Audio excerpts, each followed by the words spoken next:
Hello everyone. तो आज मेरा एग्ज़ाम था एसबीआई कलर का पहले शिफ्ट में। तो इस वीडियो में बात करने वाले हैं क्या क्या क्वेश्चन पूछे गए थे एकदम डिटेल में। जितना मुझे याद है वो मैं आपको बताने वाला हूँ, और मेरे कितने अटेम्प्ट हुए और मेरे अकॉर्डिंग कितना इस पेपर में सेफ्ट अटेम्प्ट था। चलिए वीडियो को स्टार्ट करते हैं। सबसे पहले इंग्लिश में, इंग्लिश के जहाँ लेवल की बात करें तो ये अभी तक मैंने जो भी क्लरिकल एग्ज़ाम दिया है, जैसे आईबीपीएस कलर या लास्ट ईयर एसबीआई कलर, इसका लेवल बहुत ईजी था। हाँ, इसमें आरसी थोड़े टाइम कंज्यूमिंग थे, लेकिन बाकी क्या क्या क्वेश्चन आए थे वो मैं आपको बता दूं।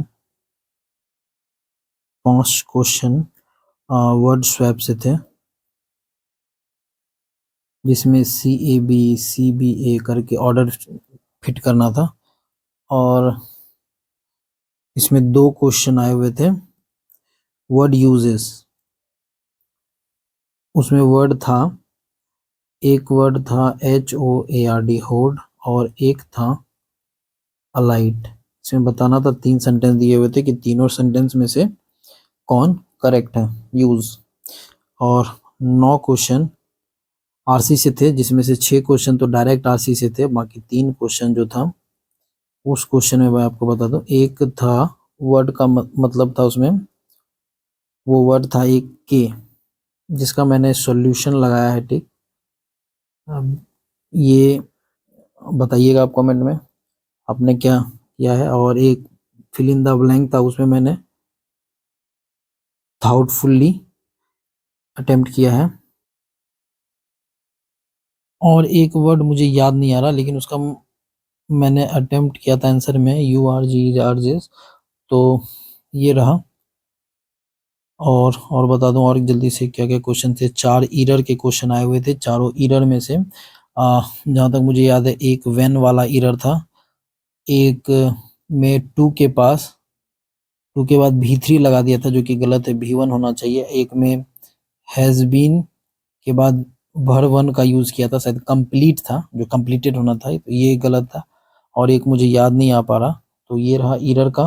और 6 क्वेश्चन जो क्लोज टेस्ट के आए हुए थे, तो उसमें ये बहुत इजी था। यदि आप ग्रामर का यूज करके इसको बनाते तो ये भी मुझे बहुत आसान लगा। और जो बाकी क्वेश्चन था वो फ्रेज रिप्लेसमेंट का था, तो उसमें क्वेश्चन जो भी बने होंगे, 3-4 क्वेश्चन उसका था। तो ये रहा इंग्लिश का।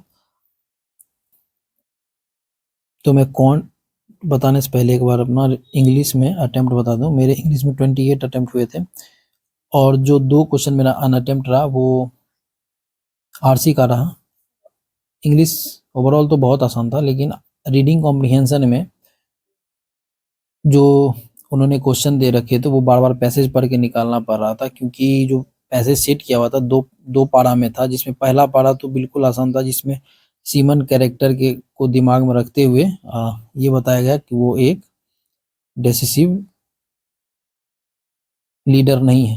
इसको रखते हुए बहुत सारा एक पारा एक पारा में बहुत ज़्यादा आइडिया को क्रिएट किया हुआ था, जिसकी वजह से पैसेज बार बार आके पढ़ना पड़ रहा था क्वेश्चंस को सॉल्व करने के लिए।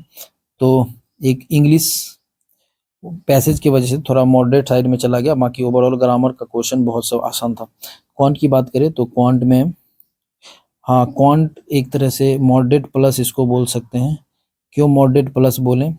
क्योंकि जनरली कलर में प्री में 15 सिंप्लीफिकेशन रहता है, इसमें 10 ही सिंप्लीफिकेशन थे। और सिंप्लीफिकेशन आसान बिल्कुल नहीं थे, ज़्यादा कैलकुलेटिव थे। जैसे कि एक ऑप्शन तो मेरा 5 डिजिट वाला आया हुआ था, और एक में तो ऐसा कैलकुलेशन था कि कुछ 187 इंटू 17 करवा रहा था ऐसे करके।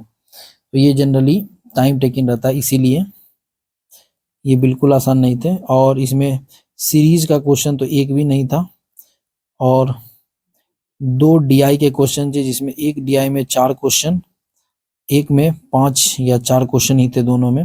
ये एक इजी डीआई था, इसमें कोई घुमा के क्वेश्चन भी नहीं था कहीं पे, थोड़ा बहुत ही ट्विस्ट था। और लेकिन जो सबसे मेन था, इसमें 2 केसलेट आए थे, वो भी 3 क्वेश्चन ईच, और इसमें 2 क्वेश्चन डायरेक्ट और एक क्वेश्चन बहुत ज़्यादा लेंदी करके दिया हुआ था।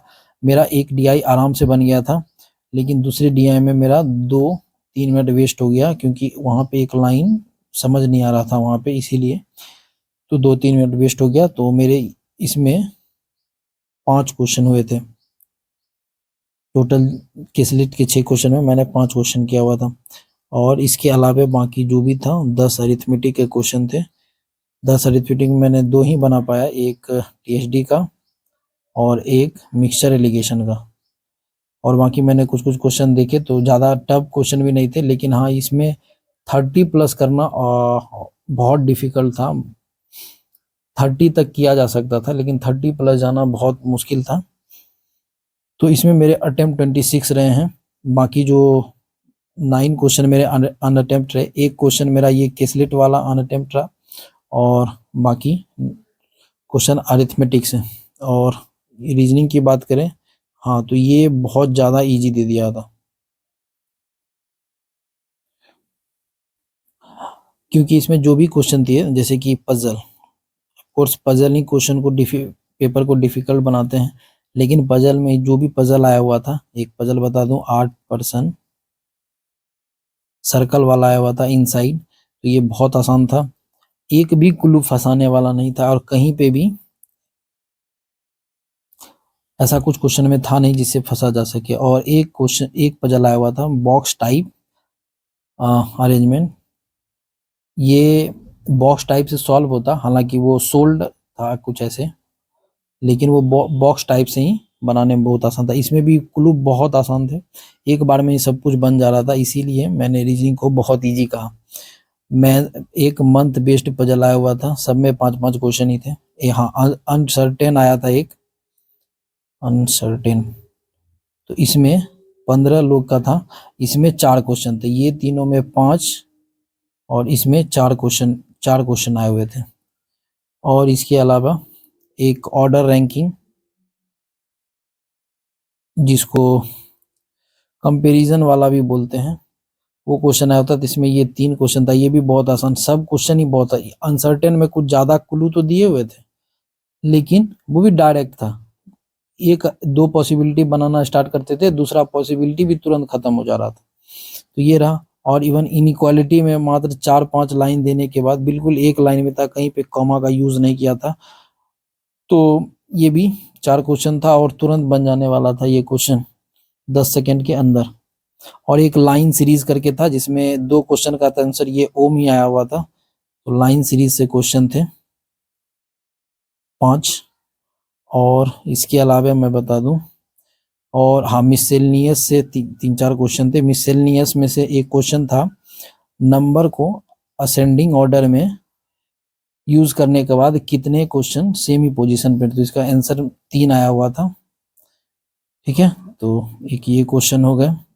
और क्वेश्चन आया हुआ था एक कोडिंग वाला, ये जनरली एसएससी में पूछता है, इसमें मैंने पहली बार देखा इस टाइप का।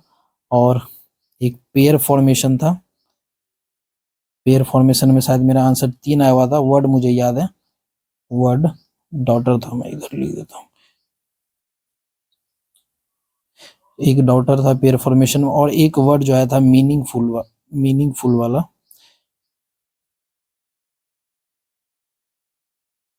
इसमें वर्ड बना था NORM, नॉर्म। तो ये रहा पूरा पेपर का। और मेरे 35 अटेम्प्ट हुए थे, मैंने ये 18 मिनट में ही कर दिया था, क्योंकि मैंने बोला पेपर बहुत आसान था, क्योंकि पजल में कोई भी क्लू कंफ्यूजिंग नहीं था। तो ये रहा ओवरऑल एनालिसिस। तो मेरे 89 अटेम्प्ट्स हुए हैं बिहार से 28 फरवरी फर्स्ट शिफ्ट में। तो आप भी कमेंट में बताएं आपके कितने अटेम्प्ट हुए हैं। चलिए इस वीडियो में इतना ही, धन्यवाद।